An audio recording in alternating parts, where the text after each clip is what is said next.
Good evening and welcome to our 2019 anniversary service. We gather as a loving community of spiritual seekers, mindful of the principles of freedom, reason and tolerance in our seeking.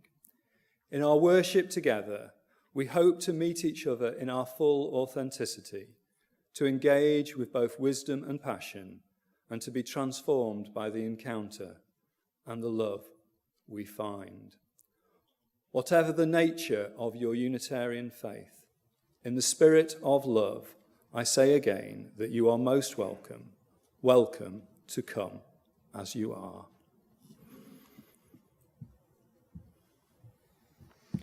And now let our chalice be lit, symbol of our free faith.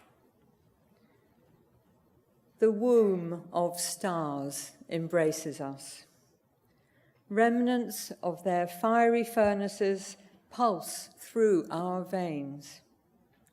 We are of the stars, the dust of the explosions cast across space. We are of the earth. We breathe and live in the breath of ancient plants and beasts. Their cells nourish the soil. We build our communities on their harvest of gifts. Our fingers trace the curves carved in clay and stone by forebears unknown to us. We are a part of the great circle of humanity, gathered around the fire, the hearth, the altar. We gather anew this day to celebrate our common heritage. May we recall in gratitude all that has given us birth. Amen. And so, in words of Calvin Dame, we come together now to worship. Spirit calls to spirit. Hand reaches out to hand. Heart joins with heart. Voice lifts with voice a song of praise. Come, let us worship together. So please now stand as you are able to sing our first hymn.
words of Greg Morter and Neve Brennan.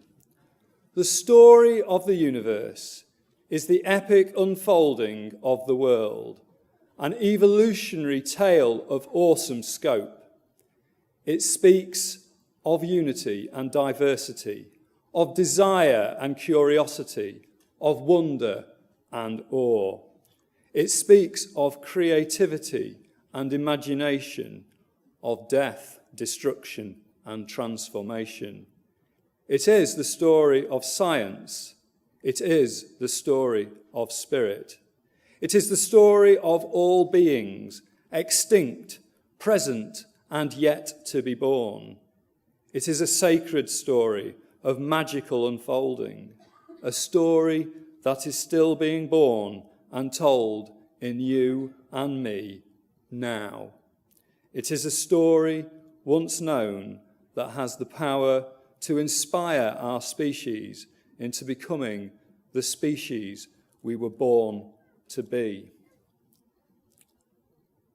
And at the centre of the story for us, though she be but one tiny part of this extraordinary universe, is she who birthed us and she to whom we are responsible, the earth, our home.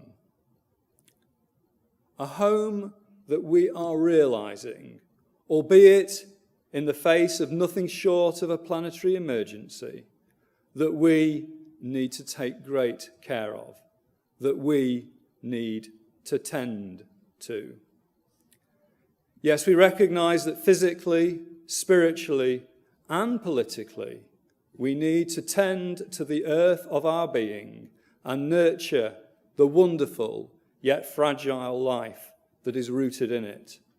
And so, mindful of the growing need for an abiding commitment to the earth and the continuation of organic life on this planet, I am going to water this plant here.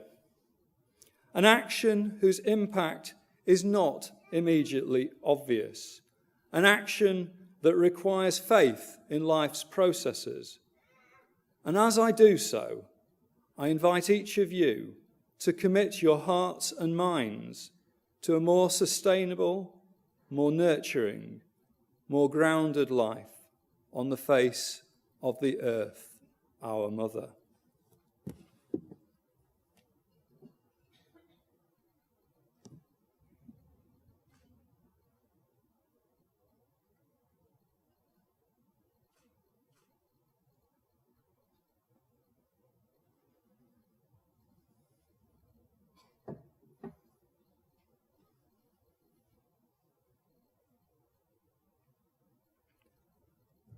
Let it be so. And so, mindful of our utter dependence on earth and on spirit, please now stand as you are able to sing again.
I now invite you to still yourself as you feel appropriate while we join together in the fellowship of prayer. Star Maker, whom once we tried to make in our own image, believing ourselves to be the noblest of all creatures visible, we pause in stillness. Century after century, we have woven garments for ourselves, garments of thought and ingenuity, shot through with the colours of culture, sewn with threads of self-denial. Once they seemed heavenly when we wore them loosely and could shed them at will, but they have stiffened and tightened and strangled us with our own arrogance and illusion. Could we shed them still, rediscover the naked divine essence of body and soul, and live by it, rekindle the colour of our tired, faded ideas? Can our spirits grasp again the stars from which we came? Star Maker, teach us the humility that makes us free.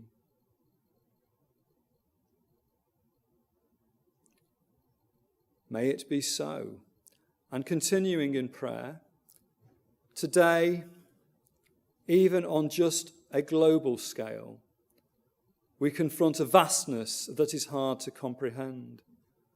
We each are only one of 7.7 billion people on the face of the earth today, one of the 100 billion that have ever lived.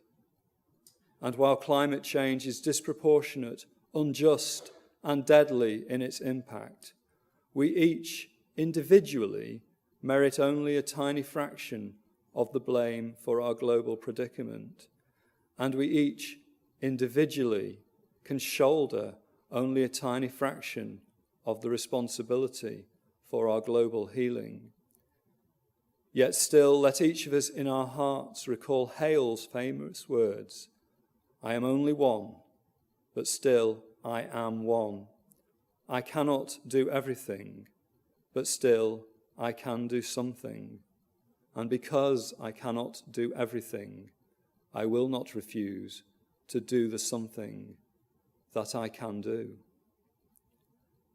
And yes, let's hope billions of tiny fractions together really can add up to something. But while the wounded state of the earth still affects each of us personally, and individual actions do count, more, much more is now needed. Thus let us call on those in power to enact responsible and far-reaching legislation that guides individuals and corporate bodies in prioritizing the most effective actions in a coherent response. And where our government fails us in this respect, let us courageously and vigorously, yet non-violently, confront them. Amen. It's now time for a story, the retelling of a myth that is the bearer of profound truths. This is the story of two brothers, but it is also a story about all of us.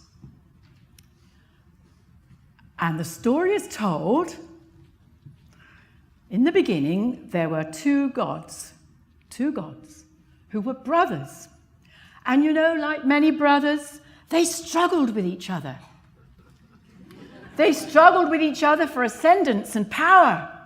One brother was the king of the forces of light and warmth, and he wore a crown made of green oak branches, oak leaves, and brought with him all growth and vitality, fertility and abundance, and he was called the Oak King.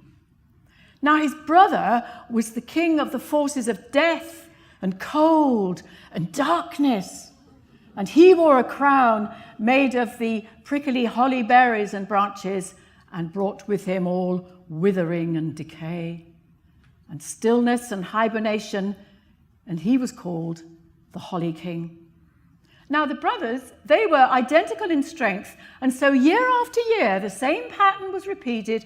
Each year the Oak King would grow strong and mighty, and during his time of dominance the light would gradually increase, bringing with it warmth and abundance. But each year, at the height of his power, he would be thrown down by the Holly King. Thrown down, yes. And in the wake of the Holly King's victory, the light would gradually wane, and as it did, cold would come to the land and go dormant. But at the height of the Holly King's power, he would be challenged again by the Oak King and would fall. He would fall. And the cycle would be repeated again and again.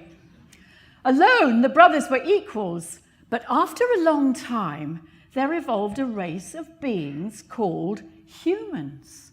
And these people witnessed the cycle year after year. They knew what they wanted. They loved light and warmth, but they feared the darkness and the cold and death. And they began to side with the Oak King against the Holly King. And so each year they would celebrate the victory of the Oak King, but they would regret the victory of the Holly King at the cold, dark time of the year. And when the two kings struggled with each other, the people would lend the strength of their voices and their bodies and their minds to the Oak King. But the Holly King was without their support. And so time went by.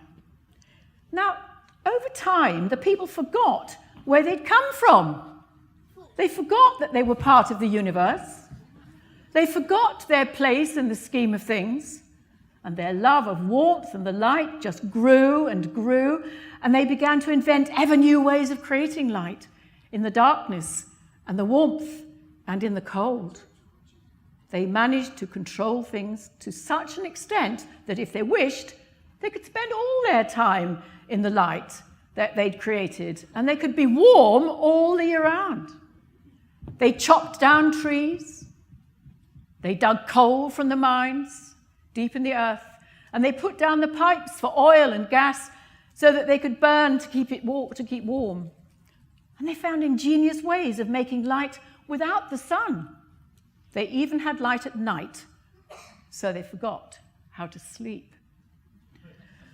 But their efforts to stay always in the light and the warmth were not without consequences.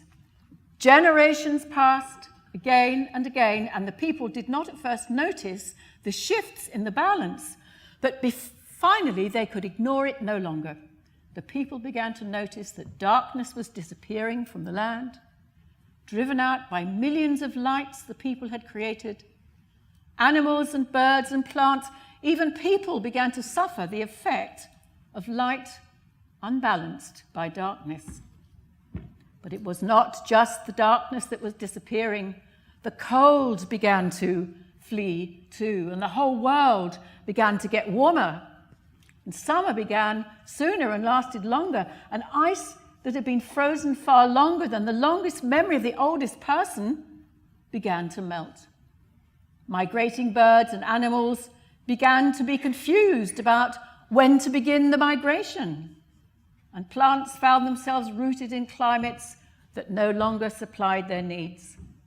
The air was changing, and the winds that had brought the rain and taken it away again began to flow in unexpected directions, causing drought here and flood there.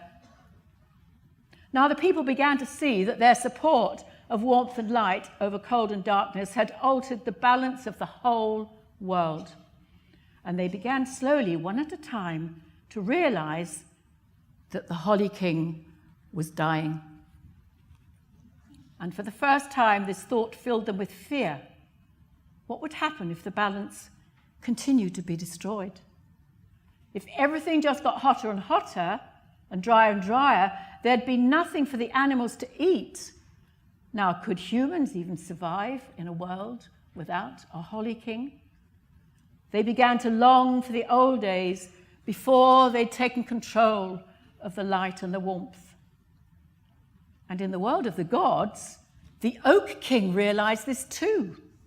And although they'd been competitors from the beginning of time, he also realized that he loved his brother deeply and could not live without him. And the longest night came, and the Oak King and the Holly King met again. But this time, the Oak King had no heart for the fight. He lay down his sword and spear, and he came open-handed to his brother, who was still struggling to stay on his feet. The Oak King wrapped the Holly King in a tight embrace, and he promised to set aside their enmity and to help his brother to heal. And on the night when he usually claimed ascendance, the Oak King realized that the world was already too warm and light, and so he laid the great oak crown on the head of his brother, took his hand, and each supporting each other, they went out into the world to see what could be done to restore the balance. Thank you very much.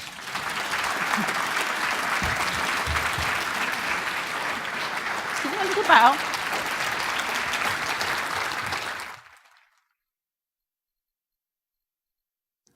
Absolutely fantastic. That was lovely. Thank you so much. So we have just heard a powerful myth. Now we turn to science. A science which has given us the gift of the story that tells how the universe developed through time, and how, starting from a point the size of a pinprick, it transformed from energy to atoms to stars to galaxies to Earth. A science that underlies the splendour, yet still acknowledges the as yet unpenetrated mystery of the origin of all things from one fireball source some 13.8 billion years ago.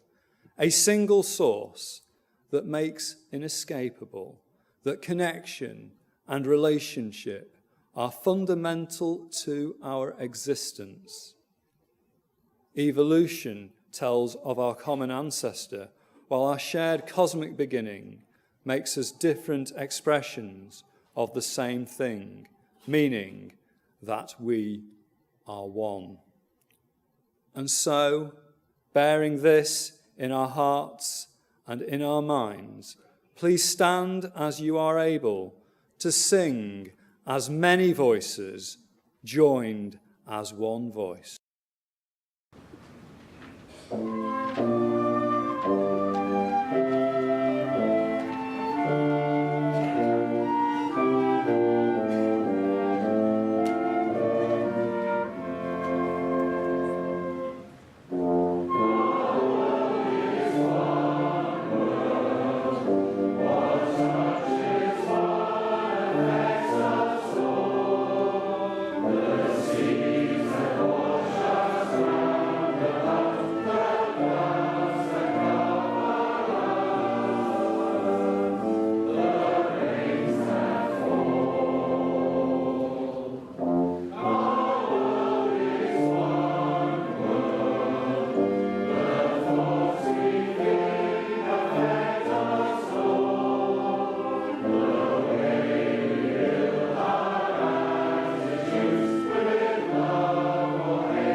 So science tells us that the universe is 13.8 billion years old. The Earth is 4.5 billion years old, with the first life appearing around 3.5 to 4 billion years ago, and with Homo sapiens having only been around for perhaps a few 100,000 years. That's maybe 0.01% of the Earth's lifetime. And not only is the universe so incredibly old and humanity such veritable newbies, but the size of it is mind-bogglingly incomprehensible, and it is in a whirling dance of breathtakingly rapid motion.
One thing that particularly emerges when recognizing the universe's age and humanity's newness is that time cannot be fully understood by how we measure it today, by the clock. In the universe's story, time ceases to be about days or months and starts being about creativity and about what emerges, with each step building on the last. So now Sue will come and read to us of creativity and imagination. This reading is from Creativity and Imagination by Niamh Brennan, from The Universe Story in Science and Myth by Greg Morter and Niamh Brennan. Right now, we have reached a point in the evolutionary history of the planet where the human being is creating its own evolutionary future. Until recently, the universe evolved through its own processes, but now humanity is, ignorantly and destructively, altering those natural processes, so that we are, to a certain degree, involved in how we evolve. How we imagine the world is how the world will be. Our imagination has the power to determine our reality.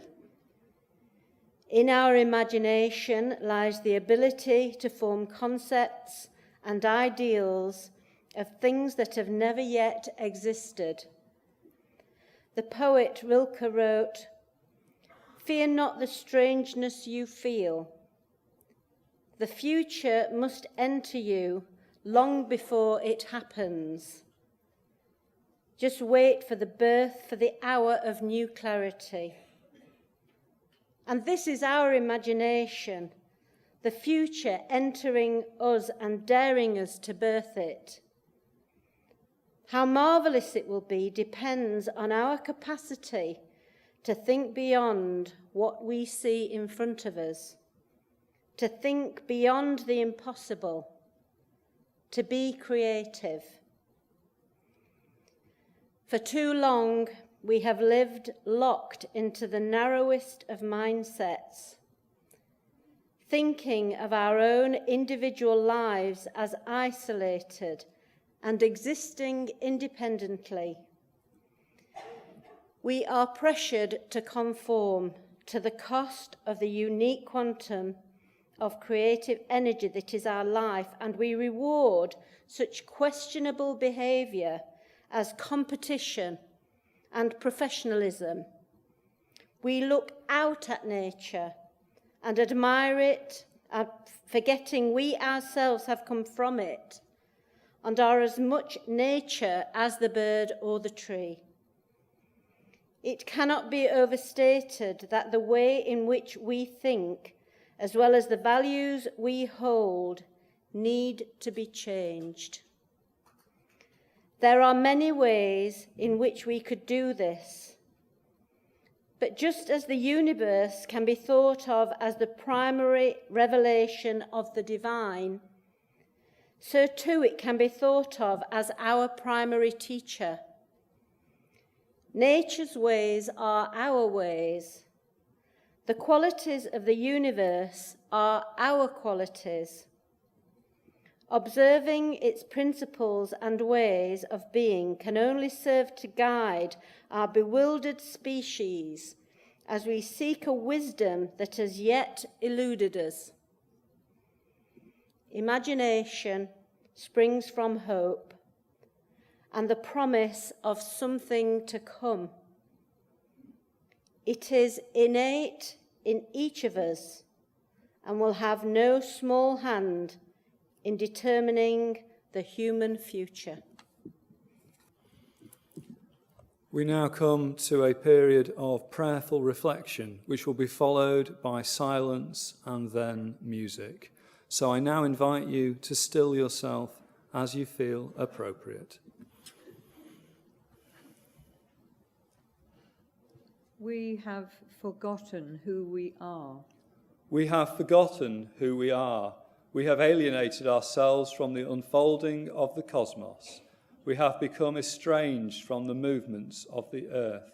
We have turned our backs on the cycles of life. We have forgotten who we are. We have sought only our own security.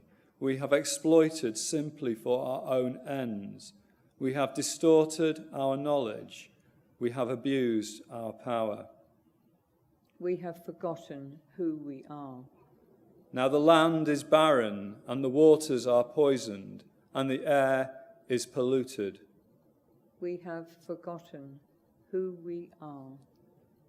Now the forests are dying, and the creatures are disappearing, and the humans are despairing.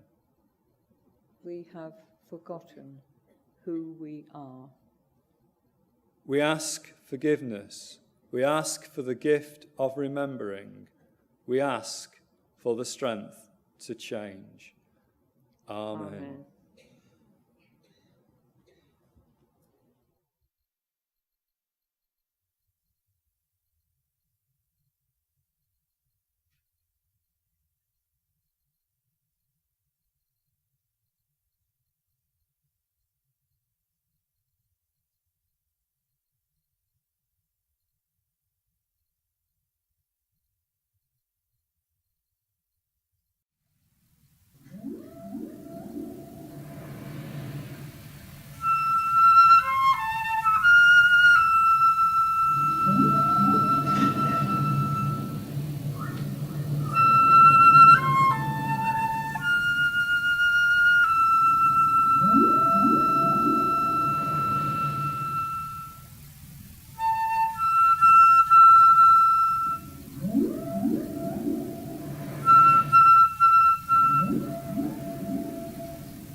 I'd like to invite you to join me on a walk. We'll cover 13.8 kilometres in 2 days as we walk the story of the cosmos, from the Big Bang, when our universe began, to the present. Every 2 steps represent 1,000,000 years. The longest part of our journey is lifeless chaos until mid-morning on the second day, a mere 5 billion years ago, when our solar system began to form. We humans appear in the last few centimetres of that journey. We have achieved great things in our little blink of cosmological time, but this perspective should also engender due humility in us. We have placed ourselves at the pinnacle of creation as if we got here by merit. Now we need to dethrone ourselves and see ourselves as part of nature, part of an interconnected and interdependent world. We need to change the story of our place in the universe. There is a lot at stake, nothing less than the future of our species. With imperialistic zeal, we have trampled roughshod over the earth, greedy for her resources. From a tiny band who narrowly escaped extinction, we flourished, then multiplied at an alarming rate. We have colonized nearly every corner of the world, and now we are on the verge of catastrophe. At first, unknowingly, our species began to damage the planet.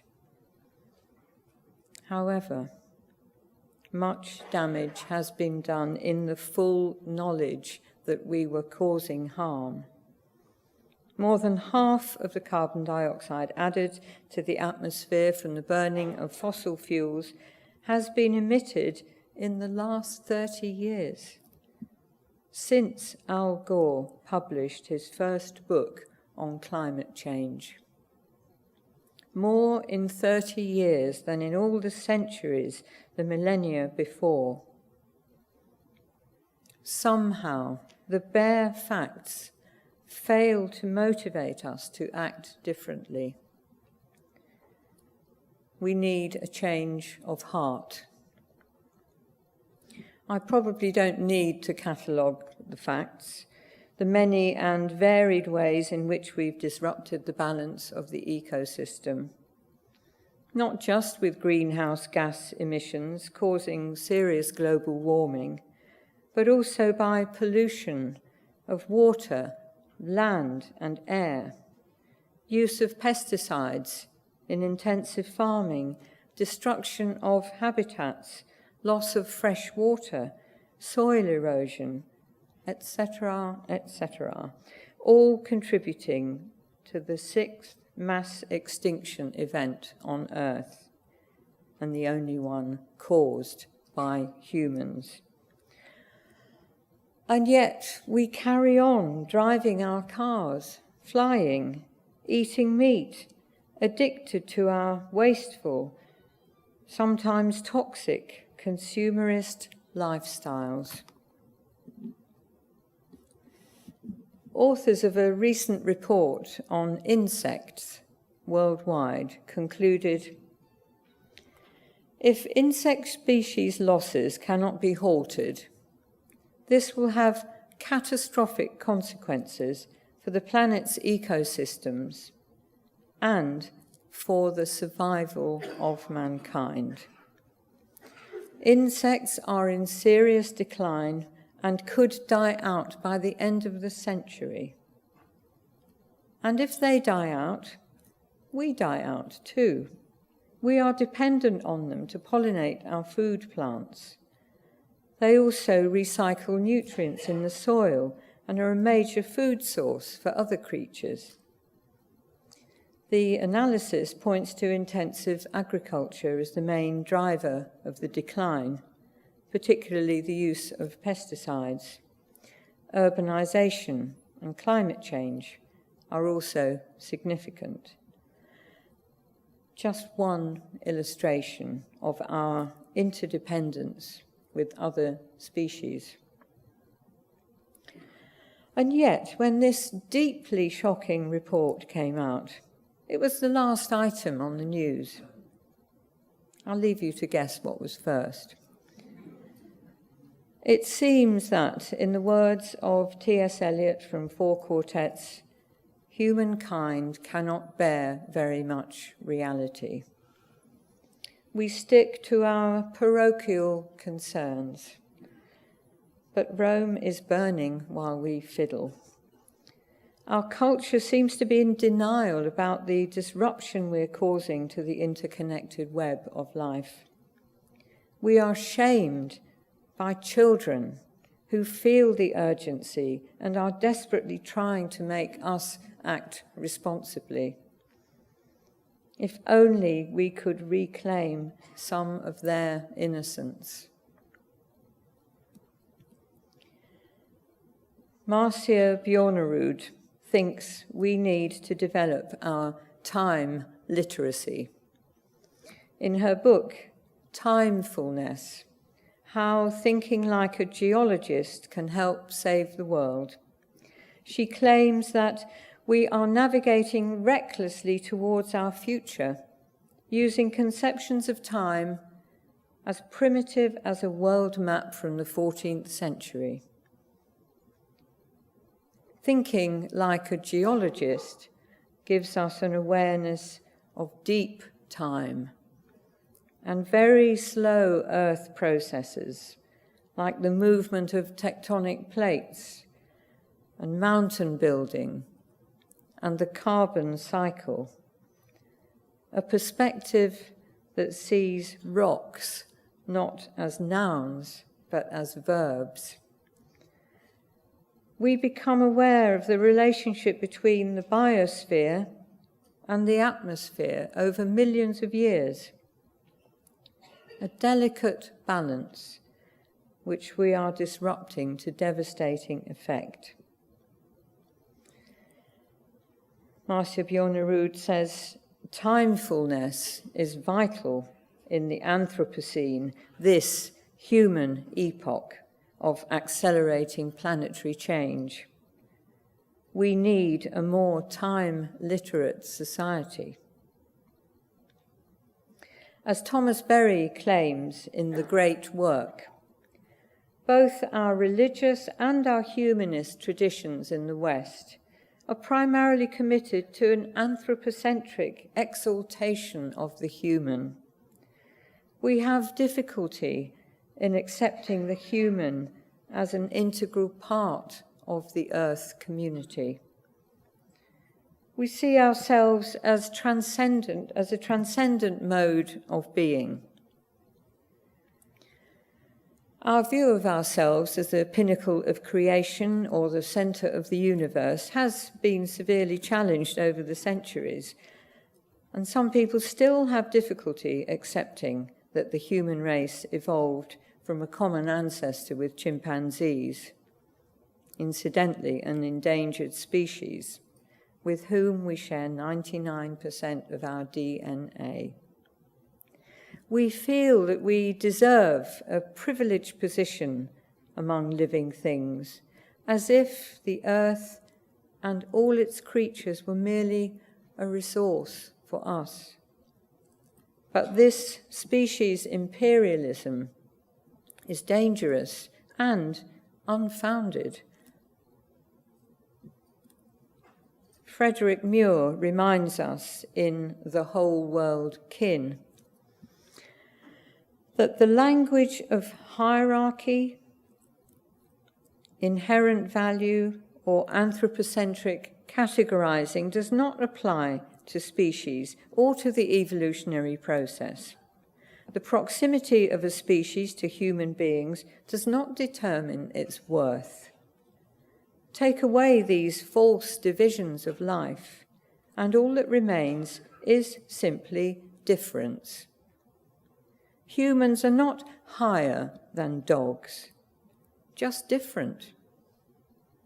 Chimps are not more valuable than fish, just different. Finches are not better than worms, but different. With species extinction occurring at an alarming pace, we need to remember that there is no reason why Homo sapiens couldn't be added to the extinction list. Frederick Muir again. Darwin freed us from our demigod bondage at the centre of the universe, divorced from the web of life. His theory of evolution can help us appreciate the preciousness, fragility, and connectedness of all living things. And because of this, we have the knowledge and motivation to save our species and the planet. In the agricultural revolution of 10,000 years ago, the domestication of plants and animals led to a radical shift in the way people lived and the way they thought. In the industrial revolution that began just a few hundred years ago, a similar dramatic transition took place. The whole basis of society was transformed, including the relationships of people with one another and with the earth. The world is both bigger and smaller now. The number of humans tripled in the last century, but we're now better informed about each other. Urban humans have become capable of doing serious harm all over the world. This is new in human history. Now we need another revolution if we are to make the transition necessary to save our world.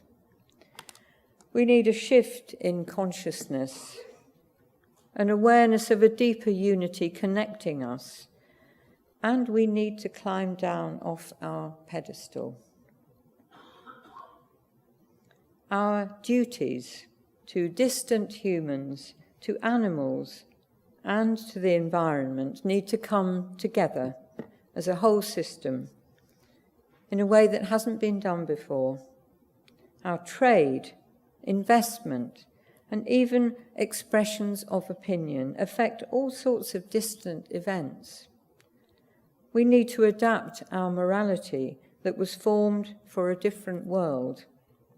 We cannot go on acting as if we were still in that world. It's hard for us now to take in the facts of environmental destruction and react effectively. And the hope that science and technology will get us out of the problem is a misplaced fantasy. So what sort of story can motivate us in the face of the collapse of ecological and social systems, the disturbance of climate, the depletion of resources, and the mass extinction of species? In her book, Active Hope, Joanna Macy, Buddhist eco-warrior, outlines 3 choices. She says, we can adopt a business-as-usual mentality, defined by the assumption that there is little need to change the way we live. Economic growth is regarded as essential for prosperity, with its ever-increasing consumption and energy use. The central plot of this story is about competition and getting ahead. It's a story told by most mainstream policy makers, and corporate leaders. Another story she calls The Great Unravelling. This draws attention to the disasters business as usual is taking us towards, as well as those it has already brought about. It perceives the world as in serious decline. It is the poor of our world who bear the brunt of the great unravelling. In 2010, more than 900 million people suffered chronic hunger. Meanwhile, the richest 20% of the world's population received 3/4 of the total income. The UN Millennium Project estimated that extreme poverty and world hunger could be eliminated by 2025 for a cost of approximately $160 billion a year. The world's military spending in 2010 alone was 10 times that amount. So the stories of business as usual and the great unravelling offer starkly contrasting accounts of the state of our world and our roles and responsibilities within it. We may all find ourselves inhabiting either of them at different times. It's possible to spend part of a day in business as usual mode, making plans for a future we assume will be much like today. Then something will trigger an awareness of the mess we're in, and we plunge into despair. The great unravelling can seem like an overwhelming horror story that leaves us feeling paralysed and hopeless.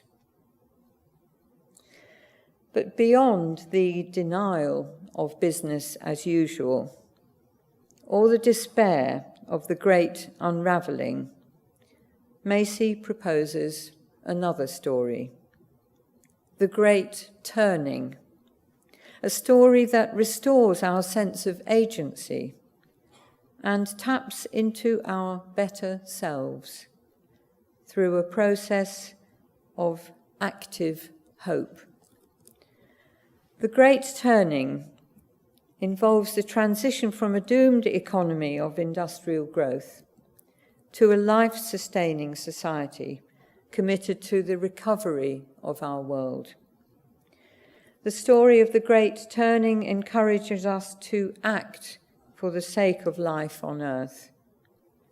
The book, Active Hope, addresses the issue of how we change ourselves so that we are strong enough to fully contribute to this great shift.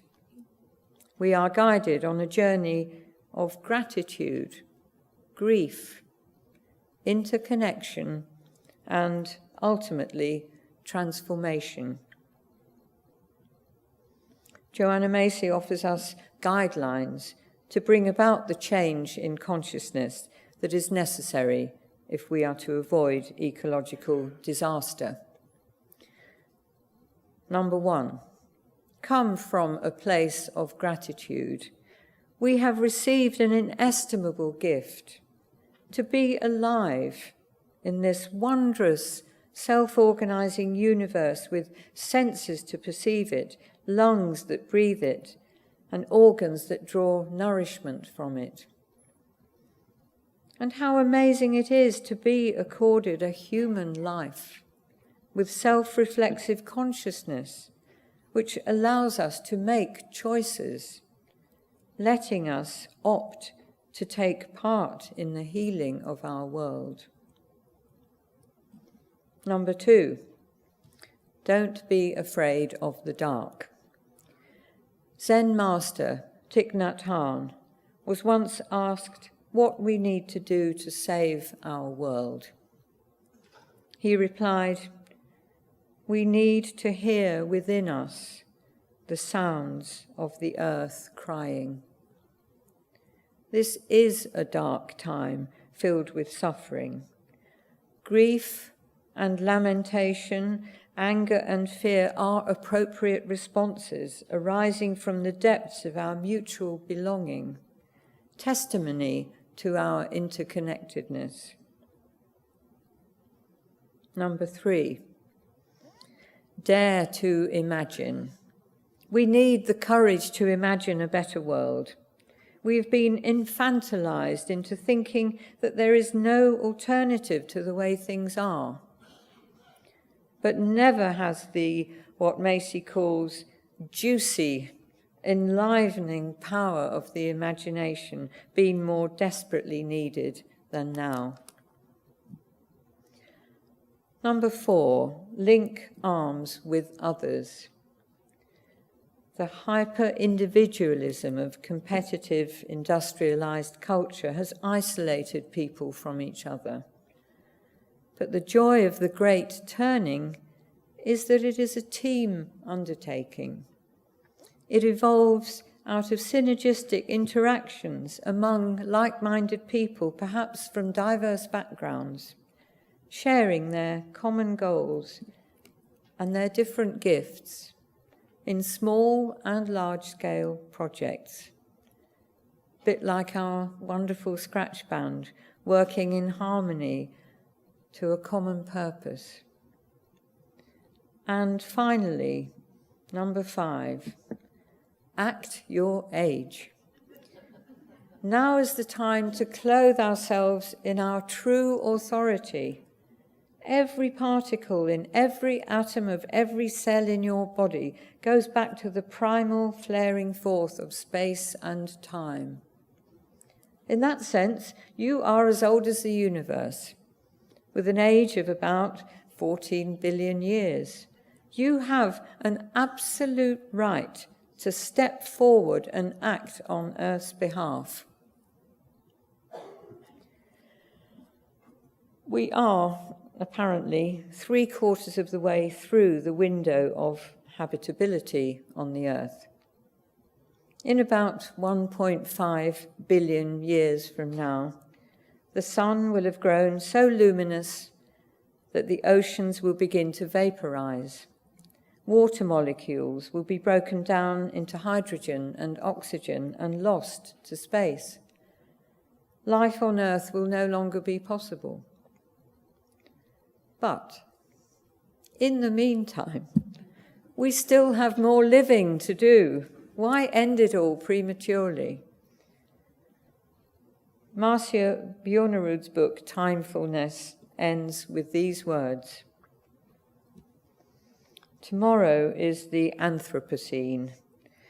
We've all enjoyed the fantasy that we can keep playing our self-absorbed and careless games, that when we choose to come inside, our supper will be waiting for us and nothing will have changed.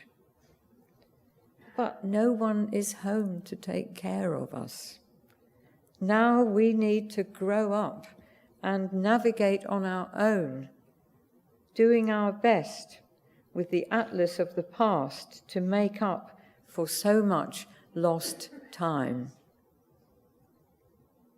Let us continue to occupy our place in space and time, not as plunderers and exploiters, but with gratitude and humility, aware of our interconnectedness and interdependency with the earth, her land, her rivers and oceans, her air and all her creatures.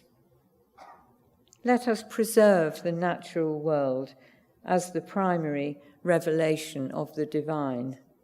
It is our duty as conscious beings to use our gifts wisely and responsibly.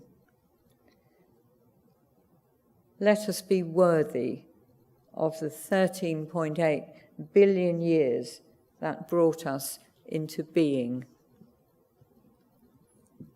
May it be so.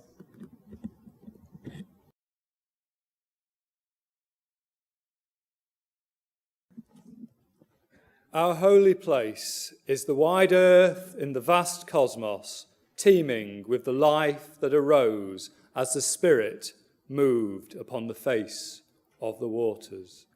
Living miracles though we are, we need the grace to use our full capabilities of creativity and imagination lovingly if we are to be worthy of our home. We need to bring our hearts into a holy place too. So please stand as you are able to sing for one final time.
Our world is indeed a holy place, but we have got a lot of work to do.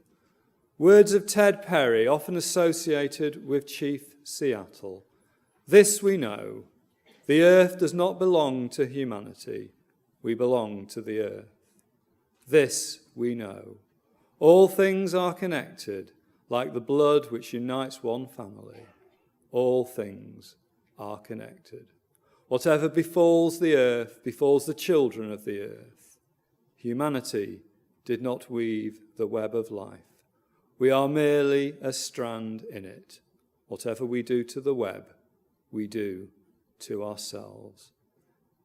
Now please stand as you are able for our final words. Words of Norman Naylor. Reminded that we are part and participants of the universe, let us go forth from the worship of this hour, encouraged to strive towards faithfulness to the best in ourselves, in others, and in all creation. Go in peace. Amen.